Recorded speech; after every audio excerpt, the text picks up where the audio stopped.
Hello everyone, and my name is Nischay. Welcome back to the channel SSC Brave Study.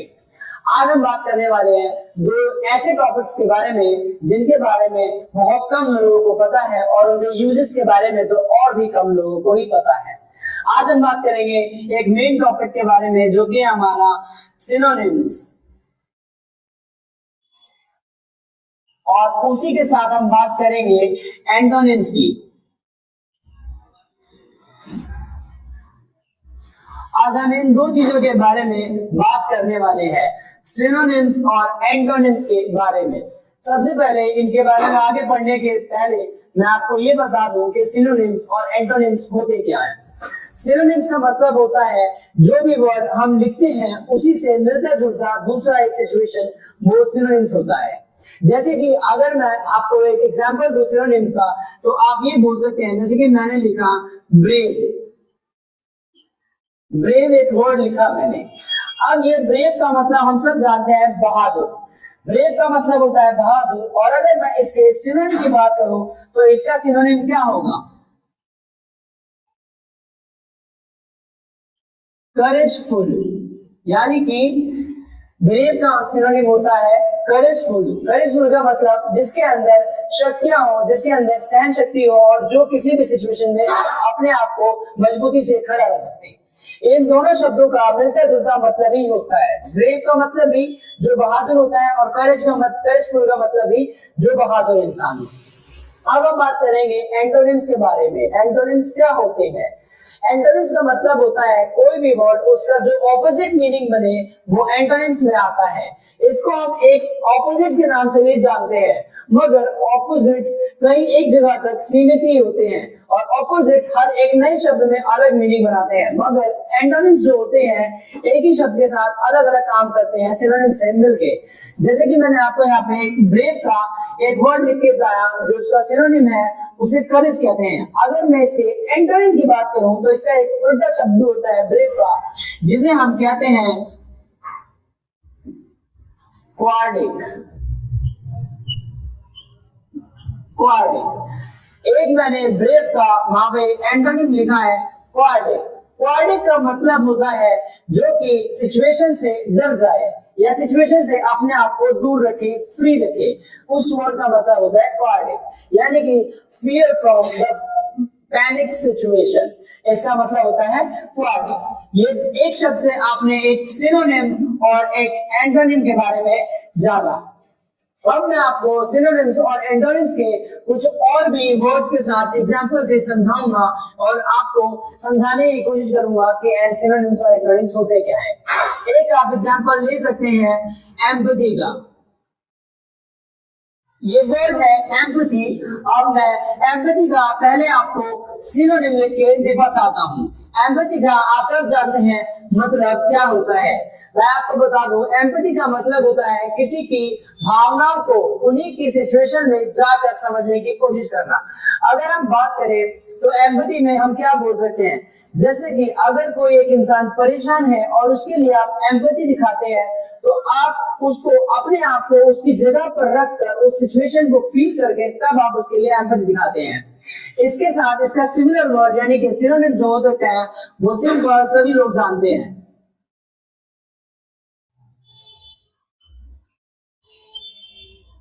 Sympathy.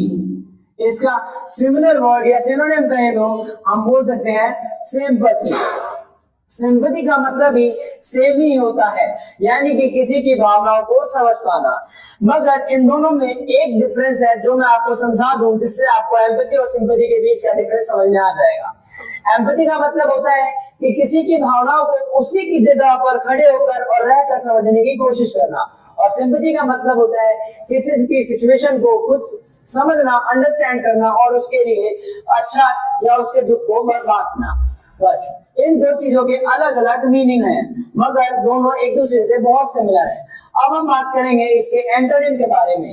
इसका antonym आप आराम से जान सकते हैं। इसका एंटोनिम हम सीधा बोल सकते हैं या तो वैकेंट, या फिर एक इसका एंटोनिम हो सकता है फ्री।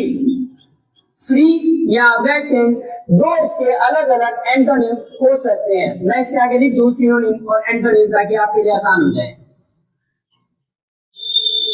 सिनोनिम और ये है एंटोनिम। ये है एंटोनिम, ये है सिनोनिम।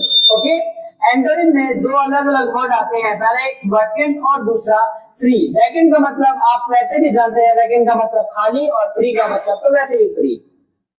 यानी कि अगर हम किसी की भावनाओं को ना समझें और उससे दूर हट जाएं और उसकी चीजों को खुद के ऊपर समझने की कोशिश ना करने दें, तो वो क्या कहेंगे, वैकेंट या फ्री है। यानी कि दूसरे की टेंशन बिल्कुल भी नहीं लेनी।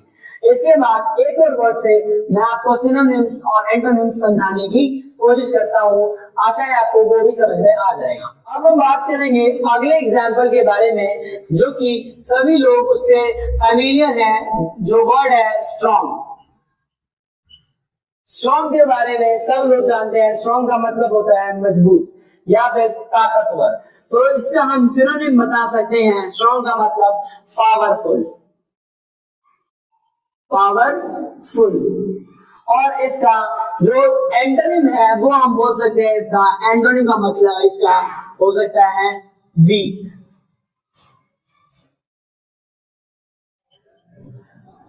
इसका सिनोनिम हम लिख देंगे यहाँ पे, और ये हो गया इसका एंटोनिम।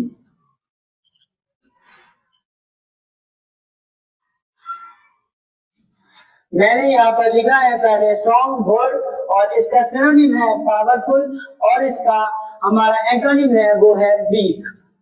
यानी कि आप यहाँ देख सकते हैं पावरफुल या स्ट्रॉन्ग दोनों का मतलब लगभग सेम ही होता है। स्ट्रॉन्ग का मतलब आप ये भी कह सकते हैं इंसान जो अपने शारीरिक बल से या फिर दूसरे तरीके से मजबूत है, और पावरफुल काफी तरह के लोग होते हैं, जैसे कि जो अपने धन से पावरफुल हो, कोई अपने पोजीशन से पावरफुल होता है, कोई अपने शारीरिक बल से भी पावरफुल होता है, मगर दोनों एक ही शब्द इंडिकेट करते हैं ताकत की तरफ। और दूसरा इसका एंटोनिम वीक, जो कि स्ट्रॉन्ग हो एकदम ऑपोजिट इंडिकेट करता है। स्ट्रॉन्ग यानी मजबूत, वीक यानी कमजोर। वीक एकदम से ऑपोजिट इंडिकेट करता है, इसलिए हम इसे इसका एंटोनिम कहते हैं। आई होप कि आपको सिनोनिम का और एंटोनिम का बीच का फर्क समझ में आ गया होगा इन शब्दों के साथ। आप इन शब्दों को साथ में मेरे बात नोट भी करते चलिएगा, ताकि आगे आपको अच्छे से समझ में आए। अब मैं आपको एज अ होमवर्क कुछ वर्ड्स देने जा रहा हूं। मैं चाहता हूं कि आप उनको कमेंट्स में मुझे आंसर के साथ बताएं। पहला मेरा वर्ड है जो है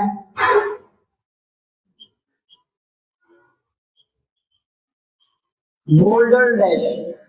दूसरा वर्ड मैं लिखूंगा यहाँ पर, जिसको सभी लोग जानते हैं, काइंड। और तीसरा वर्ड, इस वर्ड से भी काफी लोग फेमिलियर है, ये वर्ड है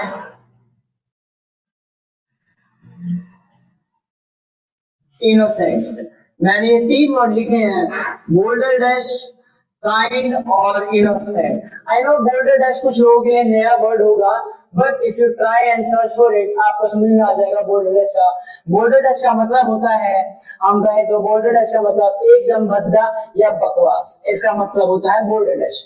या और काइंड का मतलब होता है दयालु या फिर दिल से बहुत ज्यादा भावुक आदमी। इनोसेंट का मतलब होता है सिंपल, साधारण और बहुत ज्यादा अलग व्यक्ति, और अपनी बहुत ज्यादा सिंपल प्रतिमा का आदमी। मैंने आपको ये तीन वर्ड्स दिए हैं, और मैं चाहता हूँ कि आप इनके इसका आंसर कमेंट्स में दें। आई होप कि आज की क्लास आपके लिए बहुत ज्यादा यूजफुल रहेगी, और आगे की और भी क्लासेस के लिए और इनसे ऐसे जुड़े और ऐसे वीडियोस के लिए हमारे चैनल के साथ बने रहिएगा।